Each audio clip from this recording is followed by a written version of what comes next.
Governor Abbott calls a special session for this summer. I want more Republican congressmen.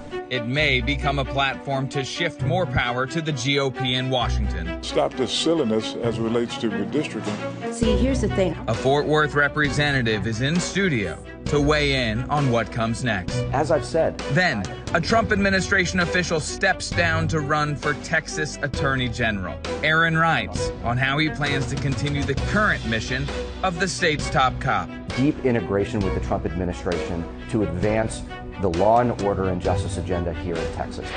Plus, artificial intelligence is here. We speak with a leader in big business on how the new technology may drastically change jobs and the workforce.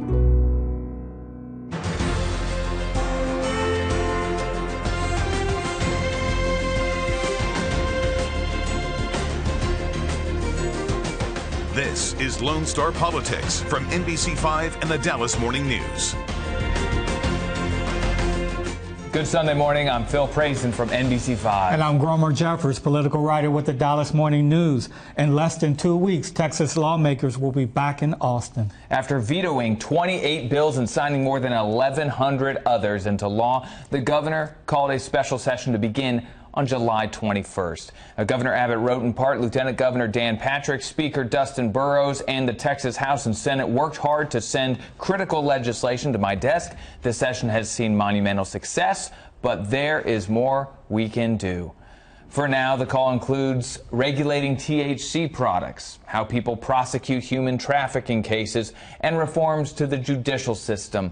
Not on the agenda for now, redistricting. You know, Phil, the Trump administration urged Texas lawmakers to redraw congressional lines ahead of the 2026 midterms.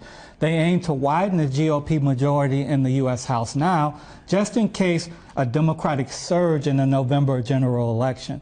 Lieutenant Governor Dan Patrick was asked about it and signaled support.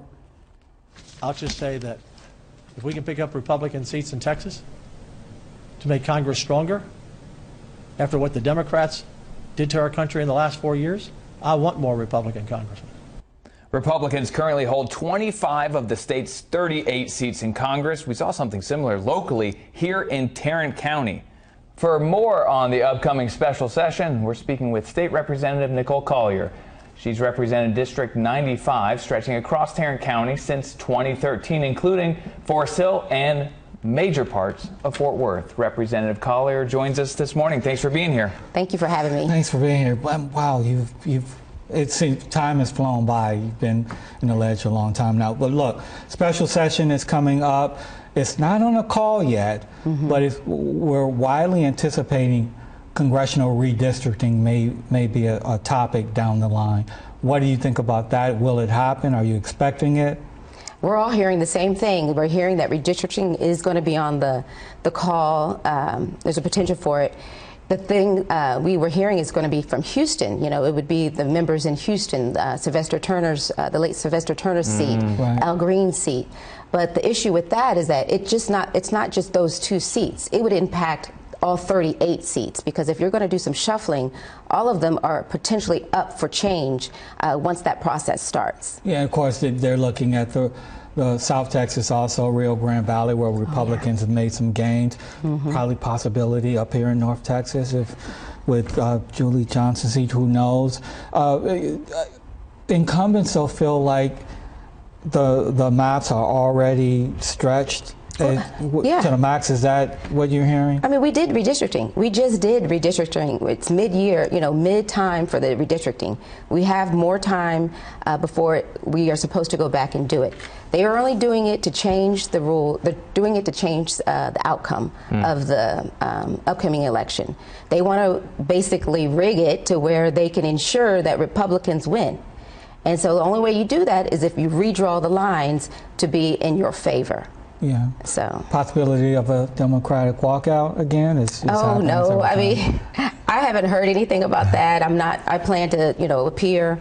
Again, it's not on the call right now. It's not, right. But I have no intention right now to miss that special session. But how controversial are these moves? I mean, you represent Tarrant County, just went through this on the local level. What were the lessons from that you took away? Well, I mean, anything can happen. I mean, the lessons I learned is that the people who are in charge are going to do whatever they need to do to stay in charge.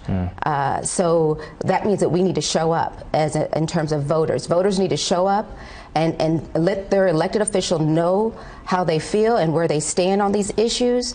And they need to show up during the hearings, but they also need to show up at the ballot.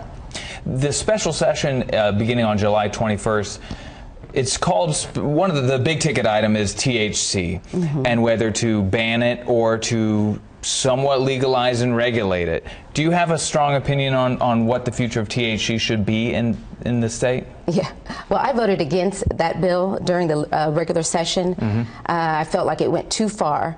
You know, I'm not opposed to regulation. I understand that we have the compassionate use program where it's highly regulated in terms of access to THC. And then there's the Delta 9, which is the hemp products that is in competition. So I think that there is a way to have a balance between regulation and access. So I think that that's one of the goals that I see, is to try to have some type of balance. But then again, I would be okay if we didn't do anything and just left the veto in place. And any other items on the call you think are interesting or stand out? What's just your feeling about returning to Austin? I'm sure you had summer plans that are now changed. Well, you know, returning to Austin, it wasn't really a great session in terms of some of the bills that were passed. I would coin it as a morality session. It was based on the moral beliefs of those in charge. So I'm not looking forward to having to go back and if those are issues that are on the call, I'm not looking forward to that. But if we're going to do some work for the people of Texas that's going to improve health and access to economic opportunities, I'm all for that. All right, we'll find out more in a couple weeks, I guess. Representative Nicole Collier, thanks for being here. Thank you. From the Department of Justice to the Austin Capitol, coming up, a one-on-one with Aaron Wrights, a member of the Trump administration, jumping into the race for Texas Attorney General. Plus this.